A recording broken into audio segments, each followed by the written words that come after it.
अस्सलाम वालेकुम वरहमतुल्लाहि वबरकातुहू। This is sir Naseem Zulfiqar और आज की इस वीडियो में एमडी कैट केमिस्ट्री 2025 के लिए पीएमडीसी सिलेबस के अकॉर्डिंग चैप्टर नंबर 11 जो है एस&पी ब्लॉक एलिमेंट्स, तो उसके अपडेटेड जो 2025 का पीएमडीसी सिलेबस है उसके according 60 MCQs most important MCQs मैंने निकाले हैं आप तमाम स्टूडेंट्स के लिए, जिसके यहाँ पर मैं सॉल्व करूँगा।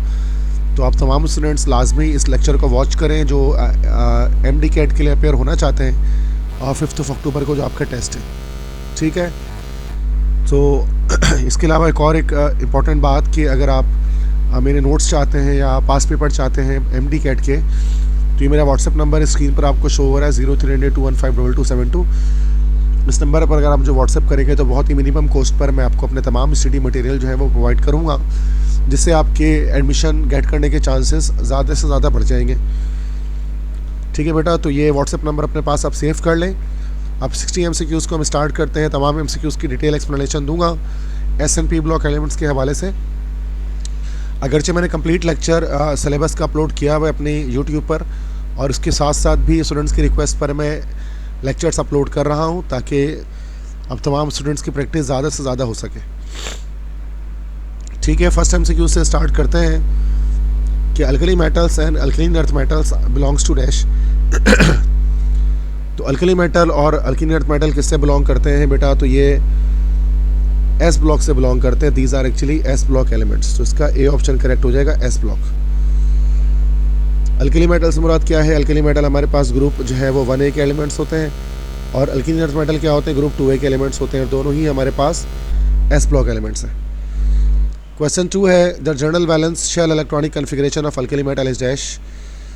अल्कली मेटल्स की जनरल वैलेंशियल कन्फिग्रेशन हमारे पास होती है NS1, ठीक है। थर्ड एमसीक्यूज है the general valential configuration of halogens is dash. अब हैलोजन से मुराद बेटा क्या है? हैलोजेंस से मीनिंग हमारे हैं group 7A elements. 7A group के एलिमेंट्स को हैलोजन कहा जाता है, ठीक है। इनकी इलेक्ट्रॉनिक कन्फिग्रेशन क्या होती है? NS2NP5 जो general valence shell electronic configuration होती है। तो ये हमारा सी ऑप्शन करेक्ट हो जाएगा। इसमें वैसे भी इलेक्ट्रॉन्स को अगर प्लस करें आप 2 + 5 तो हमारे पास इसका 7 आंसर आएगा। इसके बाद क्वेश्चन 4 है chalcogens belong to dash. Chalcogens हम ग्रुप 6A के एलिमेंट्स को कहते हैं, और इनका ताल्लुक कहाँ से बेटा? इनका ताल्लुक है पी ब्लॉक से। क्योंकि आप जानते हैं पी ब्लॉक के अंदर हमारे पास पी ब्लॉक में हमारे पास जो है वो एलिमेंट्स ग्रुप 3A से लेकर ग्रुप 8A तक होते हैं, ठीक है। इसके बाद क्वेश्चन 5 है the elements of group 5A are also called dash. 5A group को हम लोग निक्टोजेंस भी कहते हैं, A option.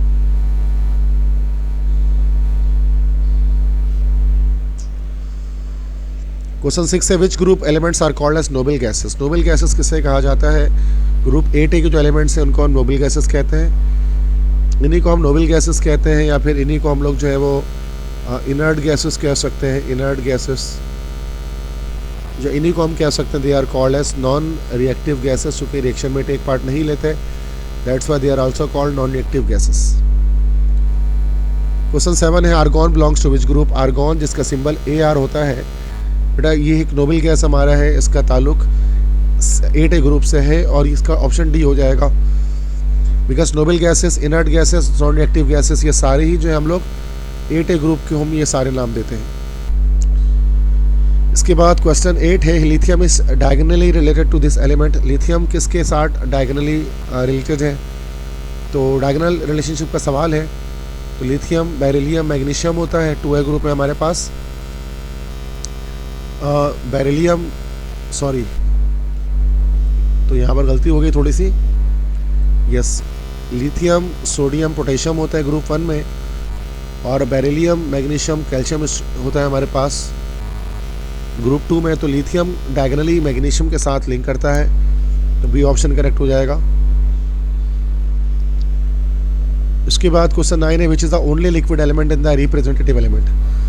Representative elements Murad group 1A से लेकर ग्रुप 8A तक जो एलिमेंट्स हमारे पास हैं उनमें वो कौन सा एलिमेंट है जो कि लिक्विड एलिमेंट है सिर्फ? तो बेटा उसका आंसर हमारे पास हो गया सी ऑप्शन, बोरोमीन।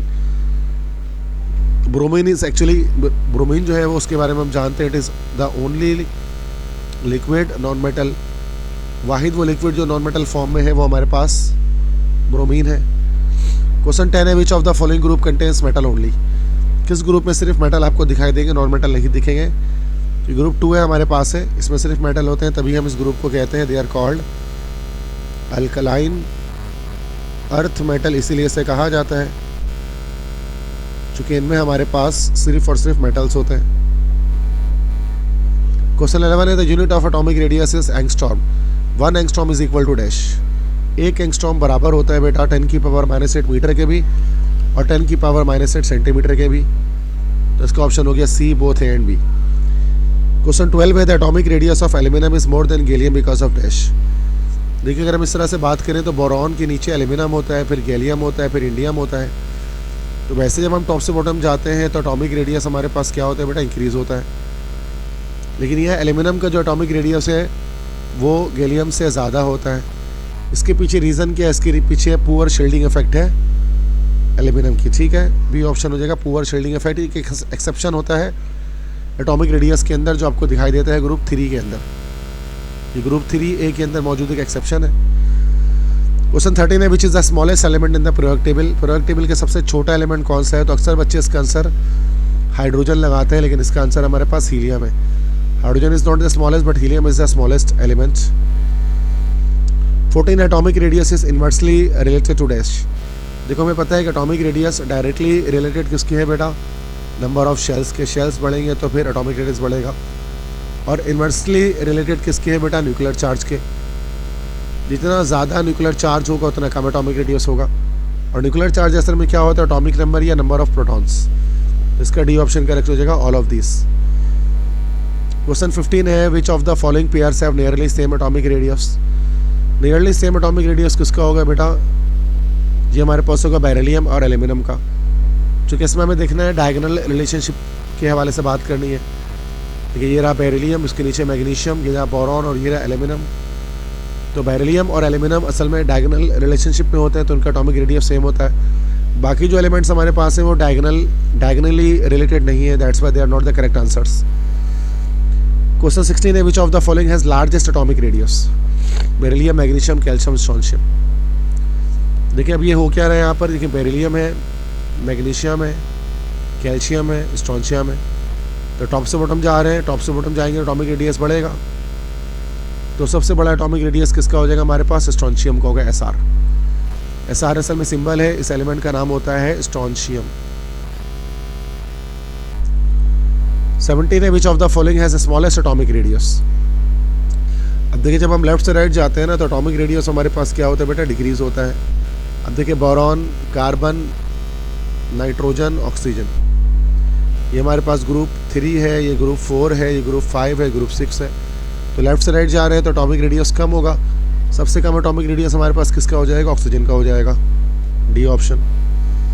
18 है, what is the unit of ionization potential. Ionization potential की यूनिट क्या है बेटा, तो किलो जूल पर मोल भी होती है, किलो कैलोरी पर मोल भी होती है, इलेक्ट्रॉन वोल्ट पर एटम भी होती है। तो इसका आंसर हो जाएगा ऑल ऑफ दिस। 19 है, the minimum amount of energy which is required to remove electron from the last shell of an gaseous atom in its ground state is called dash.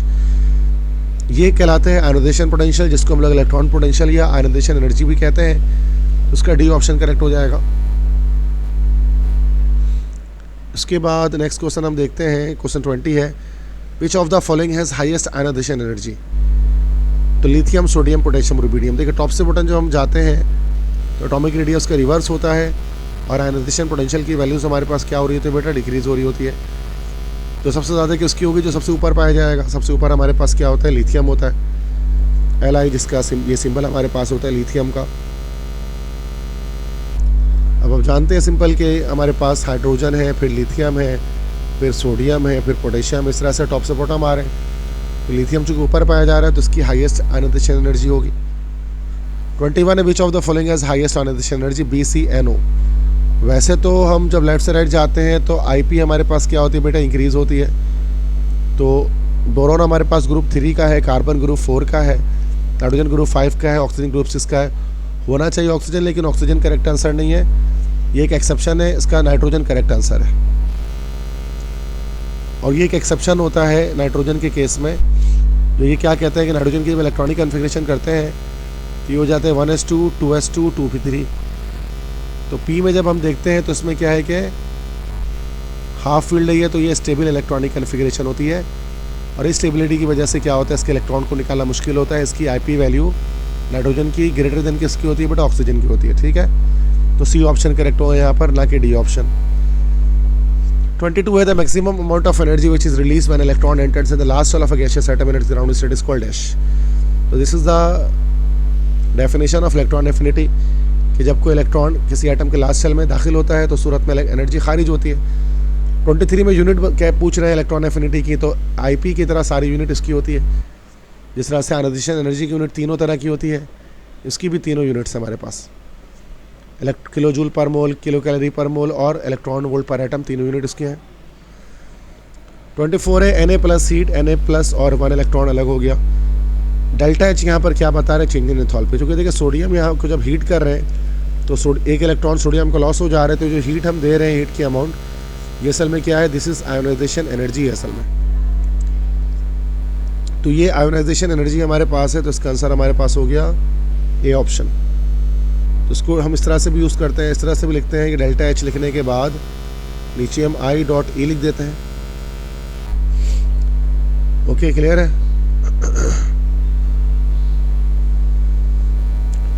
25 है which of the following element has zero electron affinity. Zero electron affinity किसके पास होगी, यहाँ पर all of this correct answer हो जाएगा। चूँकि group 8 के जो एलिमेंट्स होते हैं ना हमारे पास, उनके इलेक्ट्रॉन एफिनिटी की वैल्यू क्या होती है बेटा, जीरो होती है। रीज़न क्या है कि ये इलेक्ट्रॉन्स इनके फुल फील्ड होते हैं, तो इलेक्ट्रॉन को गेन करते ही नहीं है। ना हीलियम करेगा, ना नियॉन करेगा, ना आर्गॉन करेगा, कोई भी नोबल गैस इलेक्ट्रॉन एफिनिटी नहीं रखता। 26 है which of the following element has positive electron affinity. तो उसका आंसर फ्लोरीन हो जाएगा, A ऑप्शन। चूँकि देखिए नॉर्मली क्या होता है कि इलेक्ट्रॉन एफिनिटी की जो वैल्यूज़ होती है वो नेगेटिव के पॉजिटिव की नहीं होती है, बल्कि वो नेगेटिव वैल्यूज़ हमारे पास होती हैं, चूँकि एनर्जी रिलीज होती है। लेकिन फ्लोरीन के केस में क्या होता है कि फ्लोरीन का एटम इतना छोटा होता है, इसके जो स्मॉल साइज़, इसकी वजह से क्या होता है कि इसमें अगर इलेक्ट्रॉन ऐड करना होता है तो उल्टा हमें एनर्जी प्रोवाइड करनी होती है, तो जाकर इलेक्ट्रॉन ऐड होता है, मतलब एनर्जी रिलीज नहीं होती है, एनर्जी एब्जॉर्ब होती है। दैट्स वाई इसका जो डेल्टा H इलेक्ट्रॉन एफिनिटी हमारे पास आएगा E.A, ये हमेशा क्या आएगा, सिर्फ फ्लोरीन के केस में पॉजिटिव आता है। 27 है the number of power of an atom to attract the shared pair of electron towards itself. इसको कहा जाता है इलेक्ट्रोनेगेटिविटी, C ऑप्शन। 28 है व्हाट इज द यूनिट ऑफ इलेक्ट्रोनेगेटिविटी। इलेक्ट्रोनेगेटिविटी की कोई यूनिट नहीं होती, D ऑप्शन हो जाएगा, none of this. 29 who determine the electronegativities of different elements.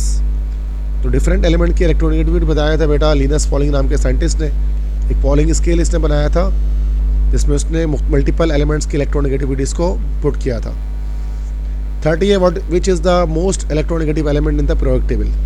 तो आपको पता है कि फ्लोरीन जो है वो हमारे पास मोस्ट इलेक्ट्रोनेगेटिव एलिमेंट है, इसकी वैल्यू होती है 4.0। 31 है which is the value of electronegativity of caesium. Caesium के बारे में भी आप जानते हैं कि ये सबसे कम इलेक्ट्रोनेगेटिव होता है, it is the least electronegative element in the periodic table, और उसकी वैल्यू हमारे पास आती है, दिस इज़ 1.7 जो लीस्ट वैल्यू है। 32 है which of the following element is electropositive in nature. तो बेटा याद रखिएगा कि इलेक्ट्रोपॉजिटिव हमारे पास कौन होते हैं, इलेक्ट्रोपॉजिटिव हमारे पास सिर्फ और सिर्फ मेटल्स होते हैं। तो इलेक्ट्रोपॉजिटिव एलिमेंट कौन सा होगा, जो मेटल आपको दिख रहा है, एल्यूमिनियम मेटल है Al, दैट्स वाई ये इलेक्ट्रोपॉजिटिव होता है। वरना नॉन मेटल्स हमारे पास सारे के सारे क्या होते हैं बेटा, इलेक्ट्रोनेगेटिव नेचर के होते हैं, electron losing tendency, gaining tendency रखते हैं। 33 विच of the following element is most non metallic in nature. Most non metallic कौन होगा, जो सबसे ज़्यादा जिसकी इलेक्ट्रोनेगेटिविटी होगी, तो ये हो गया फ्लोरीन। चूँकि फ्लोरीन की इलेक्ट्रोनेगेटिविटी 4.0 हाईएस्ट है, तो ये सबसे ज़्यादा नॉन मेटेलिक नेचर रखता है। 34 है which of the following alkali metal will form peroxide. कौन सा अल्कली मेटल मीन्स ग्रुप 1 के एलिमेंट, कौन सा अल्कली मेटल पेरोक्साइड बनाता है।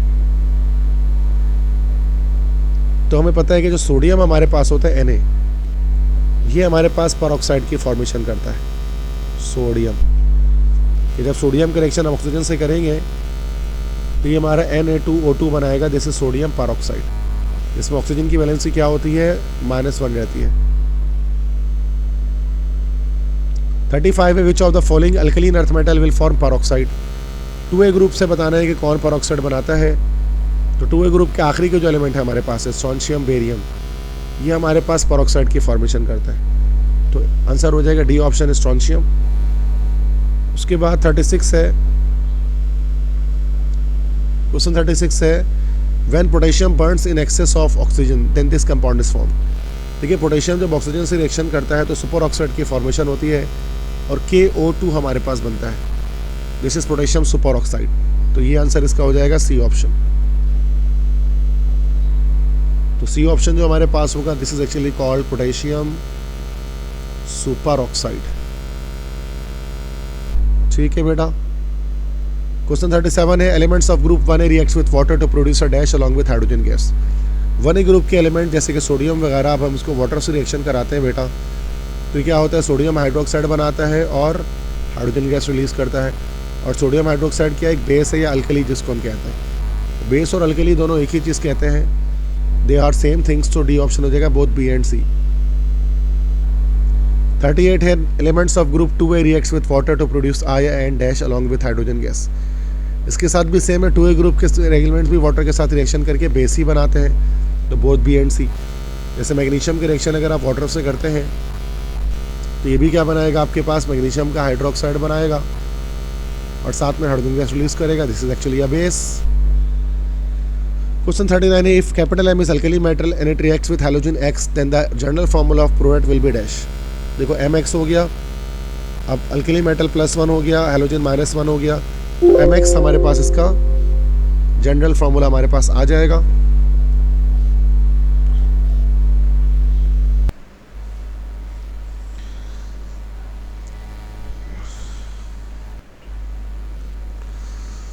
Question 40 if the M is alkaline earth metal and it reacts with halogen X then the general formula of ProArt will be dash। अब देखिए M हमारे पास है और X है। अब M चूँकि अल्कलीन अर्थ मेटल है तो M की वैलेंसी +2 होगी, X -1 है, तो ये हमारे पास हो जाएगा MX2। MX2 हो जाएगा तो इसका आंसर B करेक्ट हो जाएगा। 41 है which of the following element does not react with water. इनमें से कौन एलिमेंट वाटर के साथ रिएक्शन नहीं करता, तो इसका आंसर हो जाएगा हमारे पास C बेरिलियम। तो बेरिलियम जो है वो वाटर के साथ रिएक्शन नहीं करता बेटा, ये एक एक्सेप्शन है। क्योंकि जो बेरिलियम हमारे पास है ना तो ये इसका स्मॉल एटॉमिक रेडियस होता है और स्मॉल एटॉमिक रेडियस की वजह से ये इसकी रिएक्टिविटी बहुत कम होती है 2A ग्रुप के बाकी एलिमेंट्स के मुकाबले में। 42 है Be + H2O, ये क्या बन जाएगा हमारे पास, तो बेरिलियम का चूँकि वाटर से रिएक्शन होगा ही नहीं, तो ऊपर जैसे MCQs में आया तो इसका डी ऑप्शन हो जाएगा नॉन ऑफ दीज। 43 है which of the following oxide is amphoteric in nature. कौन सा ऑक्साइड एम्फोटेरिक होता है। एम्फोटेरिक से क्या मुराद है, एम्फोटेरिक से मुराद के एसिडिक प्लस बेसिक, जो एसिडिक और बेसिक दोनों हो उसको एम्फोटेरिक कहते हैं। और जो बेरिलियम का ऑक्साइड हमारे पास होता है BeO वो हमारा एम्फोटेरिक होता है। 44 है Na+O2, जब सोडियम ऑक्सीजन से रिएक्शन करेगा तो क्या बनाएगा, Na2O2 बनाएगा, दिस इज सोडियम परऑक्साइड। तो इसका डी ऑप्शन करेक्ट हो जाएगा। इस कंपाउंड का नाम होगा हमारा दिस इज सोडियम परऑक्साइड। इसको हम लोग सोडियम परऑक्साइड कहेंगे, ठीक है। इसके बाद क्वेश्चन 45 है what is the oxidation state of oxygen in super oxide. Super oxide में ऑक्सीजन की ऑक्सीडेशन स्टेट क्या होगी, ठीक है। तो सुपर ऑक्साइड में -½ होती है ऑक्सीजन की ऑक्सीडेशन स्टेट। 46 से carbon reacts with limited supply of oxygen to produce dash. इसका आंसर हो जाएगा ए कार्बन मोनोऑक्साइड। क्योंकि बेटा देखें कार्बन जब ऑक्सीजन से रिएक्शन करता है तो कार्बन डाइऑक्साइड भी बनाता है CO2, और जब कार्बन ऑक्सीजन से रिएक्शन करता है तो कार्बन मोनोऑक्साइड भी बनाता है। लेकिन जब ये जो ऑक्सीजन है इसकी अगर हमारे पास लिमिटेड सप्लाई होगी तो सूरत में हमारे पास कार्बन मोनोऑक्साइड की फॉर्मेशन होगी।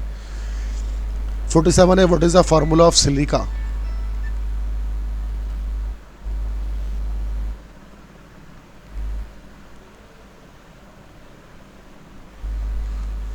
What is the formula of silica.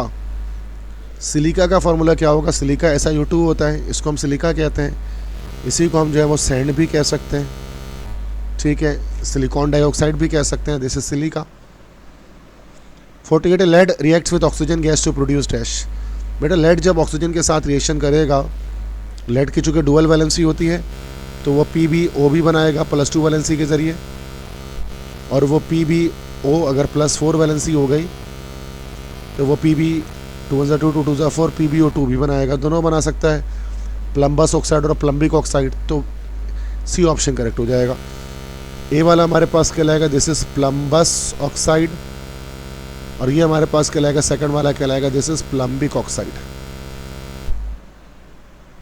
49 है lead and tin exhibit dual oxidation state due to dash. अब लेड और टिन दोनों के क्या होते हैं बेटा, +2 वैलेंसी भी होती है, +4 भी होती है। ये किस वजह से होती है बेटा, इनर्ट पीयर इफेक्ट की वजह से होती है।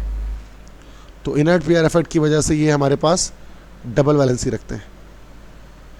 50 है carbon reacts with halogens to form dash. Carbon halogen से रिएक्शन करेगा तो क्या बनाएगा बेटा, सिंपल देखिए, कार्बन हो गया, किसी भी हैलोजन से रिएक्शन करेगा तो CH4 की फॉर्मेशन करेगा, कार्बन टेट्राहैलाइड बनाएगा, डी ऑप्शन। अब कार्बन टेट्राक्लोराइड कुछ भी हो सकता है, दिस इज कार्बन टेट्राहैलाइड, इसकी फॉर्मेशन हो जाएगी। इसके बाद क्वेश्चन 51 है Si+N2। तो ये क्या बनाएगा, SiN नाइट्रोजन की वैलेंसी -3 और सिलिकॉन की +4 हो जाएगा, Si3N4 बन जाएगा। This is called as silicon nitride. तो सिलिकॉन नाइट्राइड की फॉर्मेशन हुई, Si3N4, डी ऑप्शन करेक्ट हो जाएगा। क्वेश्चन 52 है C3N4 what is the name of this compound. तो ये कार्बन नाइट्राइड हो गया, C option carbon nitride. C+H2 carbon देखिए हाइड्रोजन के साथ कभी भी रिएक्शन डायरेक्टली नहीं करता, कार्बन का हाइड्रोजन से डायरेक्टली रिएक्शन नहीं होता, तो यहाँ इसका ऑप्शन हमारे पास आ जाएगा नो रिएक्शन, क्योंकि डायरेक्ट रिएक्शन नहीं करता दोनों आपस में। 54 है what is the formula of phosgene gas. बेटा फॉस्जीन किसे कहा जाता है, फॉस्जीन कहा जाता है कार्बोनाइल क्लोराइड को। जो हमारे पास कार्बोनाइल क्लोराइड होता है उसको फॉस्जीन कहते हैं, C डबल बॉन्ड OCl। ये एक टॉक्सिक गैस होती है, COCl2 इसका फार्मूला होता है, ठीक है। तो फॉस्जीन गैस का फार्मूला हमारे पास जो है वो COCl2 है। तो ये बी ऑप्शन हमारे पास करेक्ट हो जाएगा इसका।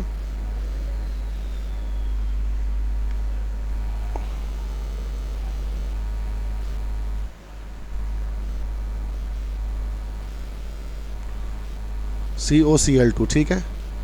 PH3 जो हमारे पास होता है this is actually phosphine gas, ये हमारे पास फॉस्फीन है और हमसे फॉस्फीन पूछा गया। SOCl2 हो तो हमारे पास है दिस इज थायोनिल क्लोराइड, ये थायोनिल क्लोराइड होता है। 55 है NaOH + CO। NaOH और जब CO रिएक्शन करेगा तो बनाएगा HCOONA, this is called sodium formate, B option हो जाएगा। 56 है which of the following acid is produce when CO2 is dissolved in water. अब अगर हम कार्बन डाइऑक्साइड लेते हैं और उसको वाटर में डिसॉल्व करते हैं तो हमारे पास H2CO3 बनता है और इस एसिड को कहा जाता है it is called as carbonic acid. तो ए ऑप्शन करेक्ट हो जाएगा, कार्बोनिक एसिड। 57 है what is the formula of water गिलास। वाटर गिलास Na2SiO3 होता है बेटा, इसी को हम लोग एक और नाम दे सकते हैं, this is called as sodium silicate भी इसको कहा जाता है। 58 है CaO + SiO2, तो ये बन जाएगा CaOSiO3, this is called calcium silicate, CaSiO3, B option हो जाएगा। इसके बाद क्वेश्चन 59 है what are the possible oxidation state of lead and tin. Lead और टिन का दो ऑक्सीडेशन स्टेट है, जैसे मैंने भी बताया आपको, +2 +4 due to inert pair effect. Last MCQ है what is the symbol of tin. Tin का सिंबल हमारे पास होता है SN। SN एक लैटिन वर्ड से निकला है, स्टैनम से, दो टिन का हमारे पास लैटिन नेम है, ठीक है बेटा। तो ये हमारे पास सारे MCQs हो गए। और अब इन द लास्ट क्या है कि अगर आपको मेरे ये इन तमाम MCQs के PDF रिक्वायर हैं प्रैक्टिस करने के लिए, या फिर आपको मेरे नोट्स रिक्वायर हैं, प्रैक्टिस MCQs चाहिए, FLPs चाहिए या पास पेपर्स चाहिए, तो इस नंबर पर आप मुझे व्हाट्सएप करें तो मैं बहुत ही मिनिमम कॉस्ट पर आपको तमाम MD-CAT का मटेरियल प्रोवाइड कर दूंगा जो आपके टेस्ट के लिए काम आएंगे। चूँकि टेस्ट बहुत करीब है, आपको पता है कि 5 अक्टूबर को टेस्ट है, तो अच्छी तरह से तैयारी आपको लाजमी इसकी करनी है ताकि आपका सिलेक्शन हो सके। तो मैं तो हमेशा यही कहता हूँ हर लेक्चर में कि बेस्ट ऑफ लक तमाम स्टूडेंट्स को। इंशाल्लाह आप तमाम स्टूडेंट्स अपने अच्छे नंबर से कामयाब होंगे। और अगर ये लेक्चर आपको पसंद आया तो लेक्चर को लाइक कर दें, वीडियो को लाइक करें, चैनल को सब्सक्राइब करें, अपने फ्रेंड्स के साथ शेयर करें, ठीक है, इंशाल्लाह जल्द हाजिर होंगे लेक्चर के साथ। तब तक के लिए अपने टीचर स्टूडेंट नसीम जुल्फ़िकार को इजाज़त दें। अल्लाह हाफ़िज़।